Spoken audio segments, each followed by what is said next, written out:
ስለዚህ እንዲህ ይለናል፣ በእምነታችሁ ላይ በጎነት ጨምሩ ይላል። በጎነት እኔ እቺ በጎነት የምትለው አይገባኝም ነበረ። ለካ በጎነት መስጠት ነው። በጎነት ማካፈል ነው። በጎነት ለተቸገሩ መርዳት ነው። በጎነት ቤት ላጡት ቤት መስጠት ነው።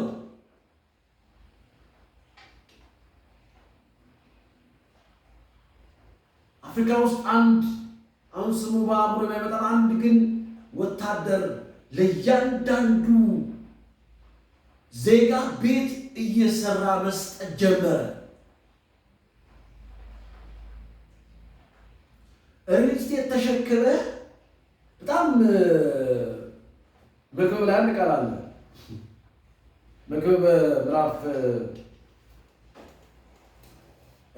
አንድ ቃል አለች እና በጣም ትገርመኛለች እሷ ቃል። መክብብ ምዕራፍ 5 ላይ መሰለኝ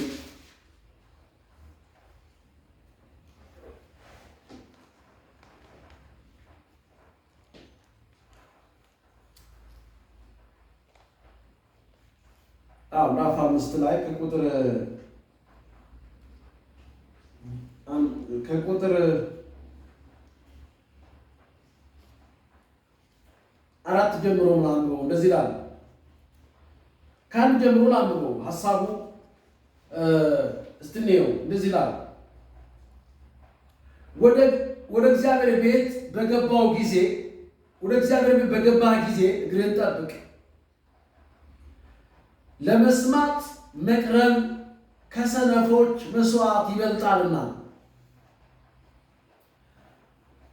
እነርሱም ክፉ እንዲያደርጉ አያውቁምና። እግዚአብሔር በሰማይ አንተ በምድር ነህና። እቺ መዝሙር አለች፣ ያገኘው መዝሙር አንተ በሰማይ ነህ የሚለው መዝሙር አለ። እግዚአብሔር በሰማይ አንተ በምድር ነህና በአፍህ አትፍጠን፣ በእግዚአብሔር ፊት ቃልን ይናገር ዘንድ ልብህ አይቸኩል። ስለዚህ ቃልህ ጥቂት ትሁን።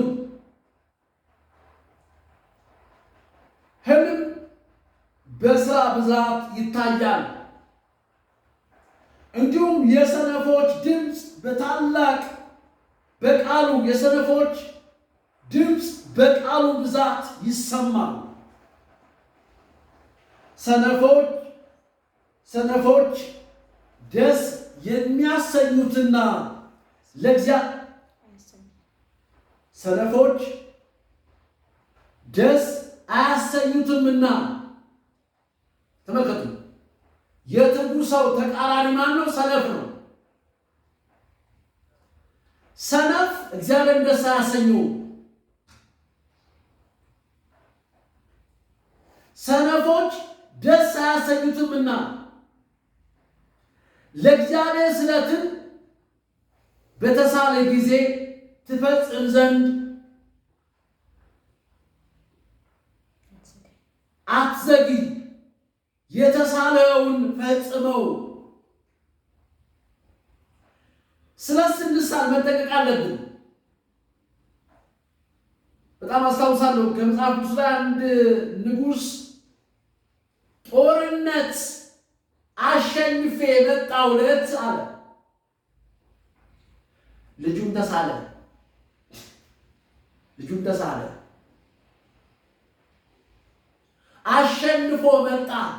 ሴት ልጁን የተሳለው ድንግል ልጁን፣ ገና ምንም የማታውቀው ልጁን፣ እንቦቀቅላ ልጁን። ስለ ስንሳል እንጠንቀቅ። ስለዚህ ሰነፍ እግዚአብሔር ደስ አያሰኘውም።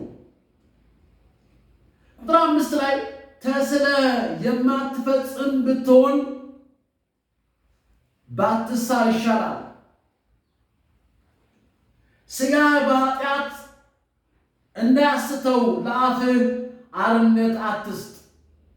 በመልካም ፊት ስህተት ነበረ፣ አትበል። እግዚአብሔር በቃልህ ይቆጣ ዘንድ የእጅህን ሥራ ያጠፋ ዘንድ ስለምን ትሻለህ? ብዙ ሕልም ባለበት ዘንድ እንዲሁ ደግሞ ብዙ ቃል ባለበት ስፍራ በዚያ ብዙ ከንቱ ነገር አለ። አንተ ግን እግዚአብሔርን ፍራ። ብዙ ከመናገር ይላል እዚሁ ላይ ጥቂት ቃል። ጸሎቶቻችን የሰነፎች ጸሎት ያስታውቃል። በጣም ብዙ ነው እርዝመቱ። ነገር ግን እግዚአብሔር ቃልን ይመለከታል፣ ቃልን ያዳምጣል።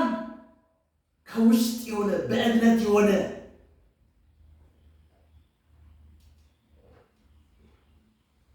ቁጥር 8 ላይ ከፍ ካለው በላይ ከፍ ያለው ይመለከታል፣ ከእርሱ በላይ ደግሞ ሌሎች ከፍ ይላሉና በአገሩ ድሆች ሲገፉ ፍርድና ጽድቅን ሲነጠቅ ባየ ጊዜ በዚህ ነገር አታድንቅ። በጠቅላላው ግን የአገሩ ጥቅም እርሻ የሚወድድ ንጉሥ ቢኖር ብርን የሚወድ ሰው ብርን አይጠግብም። ተመልከቱ።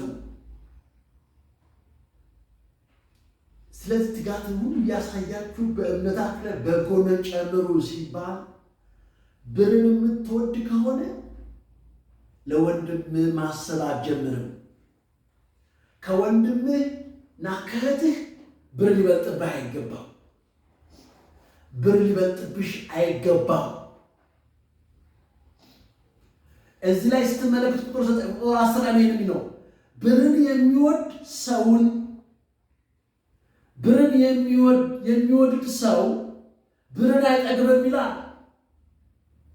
አልሞላልኝም ስትል ዘመንን ሁሉ ትጨርስና ትሞታለህ።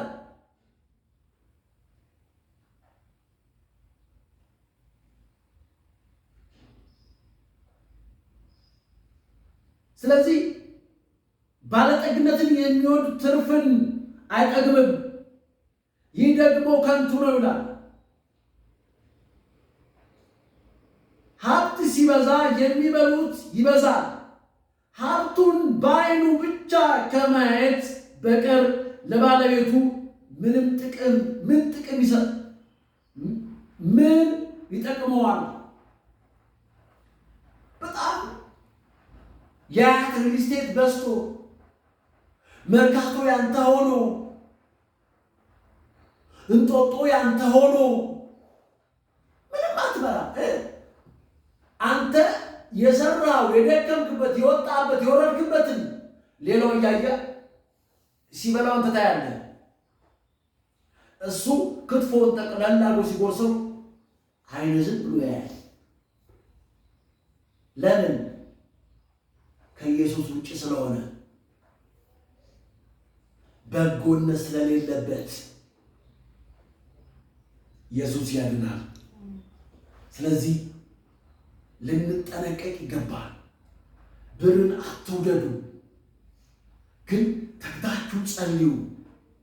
ኢየሱስን ማዕከል ያደረገ ጽድቅና መንግሥቱን ፈልጉ። ጽድቅን ማዕከል ያደረገ የእግዚአብሔርን ቃል ማዕከል ያደረገ እግዚአብሔርን ማዕከል ያደረገ እግዚአብሔር ወልድ እግዚአብሔር አብን እግዚአብሔር ወልድን እግዚአብሔር መንፈስ ቅዱስን አንድ አምላክ አንድ እግዚአብሔር በሶስት የተገለጠውን እግዚአብሔር ማዕከል ያደረገ የእግዚአብሔርን ቃል ማዕከል ያደረገ ሰውን ማዕከል ያደረገ ትውልድን ማዕከል ያደረገ ሀብት የሚሰጥህ ለወንድምህ ነው። እንድታካፍል ነው፣ እንድታካፍይ ነው። ሃሌሉያ። ስለዚህ ትጋትን ሁሉ እያሳያችሁ በእምነት ላይ በጎነት ጨምሩ ይላል። በጣም ይገርማል። ዝም ብሎ ማየት በጌታ ግን ኧረ ይቅርብኝ ነው የምትሉት። በልጠግና ይቅርብኝ፣ 8ና 9 ፎቅ ይቅርብኝ ነው የምትሉት። ለምን? አፕታይትን ይቆልፈዋል። አፕታይት ተቆልፎ አንተ የደከምክበትን ሌላው እየበላ አንተ እሱ ይበላል፣ አንተ ታያለህ ዝም ብለህ ወጥተህ ወርደህ። በጣም የሚገርም ነገር አለ እዚህ ላይ ተመልከቱ። እዚህ ላይ በጣም የሚገርም ቃል አለ። እንዲህ የሚል ቃል አለ። ይሄ ማጣጣም የሚል ነገር አለ። ማጣጣም ያገኘውን ሀብት ሳታጣጥም ነው።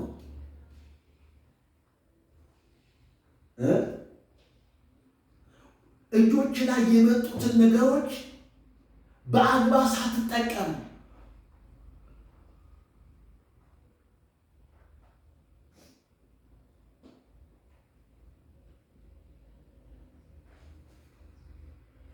ተመልከት።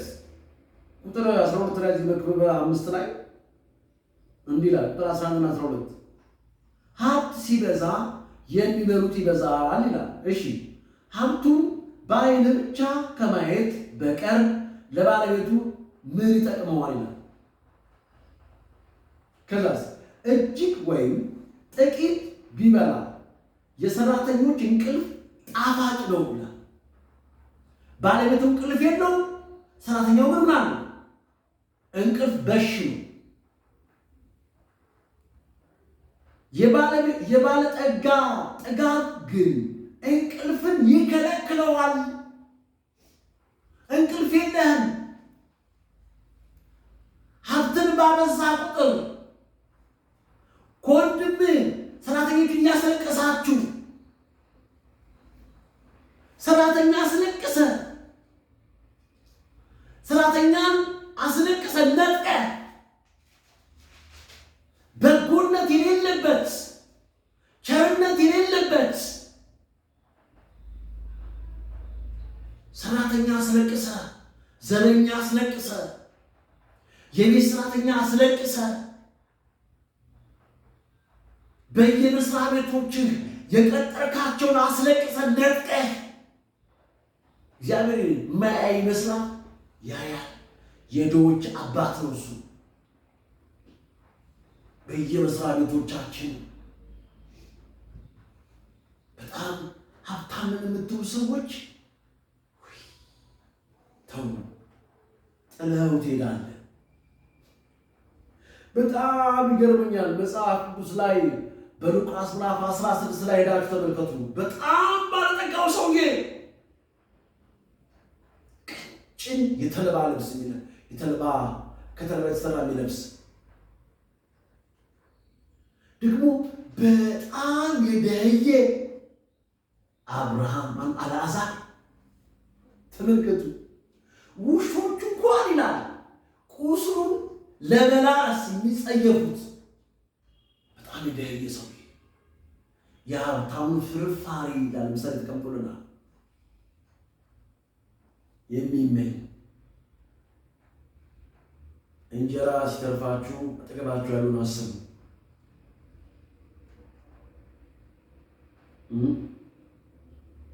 ጥለው ትሄዳለህ፣ ጥለሽው ትሄጃለሽ። ሁለቱም ሞቱ ይላል። ድሃው በአብርሃም እቅፍ ሆኖ አልዓዛርን ሀብታሙ አየው። በመሃላቸው ግድግዳ ነበረና እባክህ አብርሃም በዚህ መሆኔ ለኔ እየተቃጠልኩ ነው፣ ትንሽ ጠብታ ውሃ ለምላስ ያለው አንተ በዛ ሆነ ተደስተ ነበር። አሁን ደግሞ አልዓዛር ይደሰታል። ይህን ስል ግን ድሃ ሁሉ ወደ እግዚአብሔር መንግሥት ይገባል ማለት አይደለም። ምሳሌ ላይ ተቀምጠው ሀብታም ሁሉ ወደ እግዚአብሔር መንግሥት አይገባ ማለት አይደለም። ብዙ ሀብታሞች ቸሮች አሉ። ወንጌል ለሚሰብኩ ገንዘባቸውን የሚያርከፈክፉ አሉ። ወንጌል እንዲሰራ ከጎናችን የቆማችሁ በመላው ዓለም ያላችሁ፣ በአሜሪካ ያላችሁ፣ በጀርመን ያላችሁ፣ በቻይና ያላችሁ፣ በሩቅ ምስራቅ፣ በአሜሪካ፣ በአውሮፓ ያላችሁ፣ በአፍሪካ ያላችሁ፣ በአረብ ኤምሬት ያላችሁ ባለጠጎች ወንጌል እንድንሰራ ከጀርባችን ቆማችሁ በገንዘባችሁ የምታገለግሉ እናንተ ናችሁ። በእምነታችሁ ላይ በጉልበት የጨመራችሁት